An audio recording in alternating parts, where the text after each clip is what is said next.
భారత రక్షణ రంగంలో పనిచేయాలనుకుంటున్న యువతకు శుభవార్త. టెరిటోరియల్ ఆర్మీ తాజాగా నోటిఫికేషన్ను విడుదల చేసింది. ఇందులో సోల్జర్ పోస్టుల ఖాళీలను భర్తీ చేసేందుకు దరఖాస్తులు ఆహ్వానిస్తున్నట్టు తెలిపింది.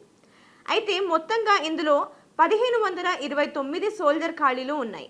జనరల్ డ్యూటీ ఒకటి, క్లర్క్ పోస్ట్ ఒకటి, అలాగే ట్రేడ్స్మెన్లోనే house keeper and mess keeper ఈ ఖాళీలు ఉన్నాయి. జనరల్ డ్యూటీలో ఉన్న సోల్జర్ పోస్ట్ కావాల్సిన విద్యార్హతలు ఏంటో చూద్దాం. ఇందులో అభ్యర్థి 10వ తరగతి పూర్తి చేసుకొని ఉండాలి. ఈ 10వ తరగతిలో అభ్యర్థులు మొత్తంగా 45% ఉత్తీర్ణత సాధించాల్సి ఉంటుంది. అయితే ఒక్కొక్క సబ్జెక్టులో అభ్యర్థికి 33% తప్పనిసరిగా ఉండాలి. క్లర్క్ విషయం చూసుకుంటే అభ్యర్థి ఇందులో 10వ తరగతితో పాటు ఇంటర్మీడియట్ కూడా పూర్తి చేసుకొని ఉండాలి. ఇందులో అభ్యర్థి ఏ స్ట్రీమ్ నుంచైనా ఇంటర్మీడియట్ని పూర్తి చేసుకోవచ్చు. ఇక మొత్తంగా 60% మార్కులు సాధించడం తప్పనిసరి అయితే 50% మార్కులను ప్రతి సబ్జెక్టులో సాధించడం తప్పనిసరిగా ప్రకటించారు. ఇక ఇంటర్లో అభ్యర్థులు ఇంగ్లీష్, మ్యాథ్స్, అకౌంట్స్ లేదా బుక్ కాపింగ్లో మాత్రం 50% తప్పనిసరి. సోల్జర్ ట్రేడ్స్మెన్ చూసుకుంటే ఇందులో 10వ తరగతి పాస్ అయి ఉండాలి. ఇందులో అభ్యర్థులు సాధించే మొత్తం శాతంతో సంబంధం లేకుండా కేవలం వారు ప్రతి సబ్జెక్టులో 33% మార్కులు సాధించడం తప్పనిసరి అని తెలిపారు.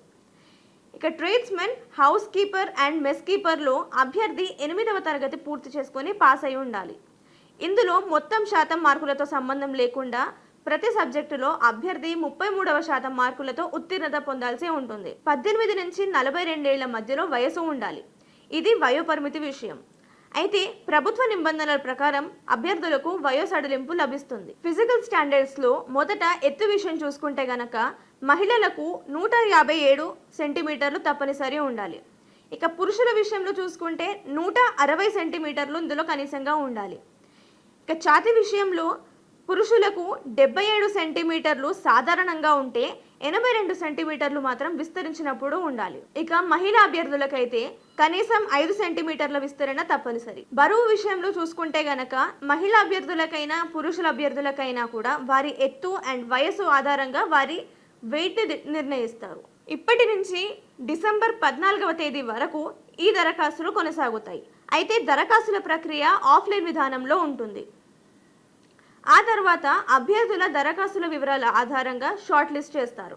ఈ షార్ట్ లిస్ట్ చేసిన తర్వాత వారికి 6 స్టేజెస్లో సెలక్షన్ ప్రాసెస్ ఉంటుంది.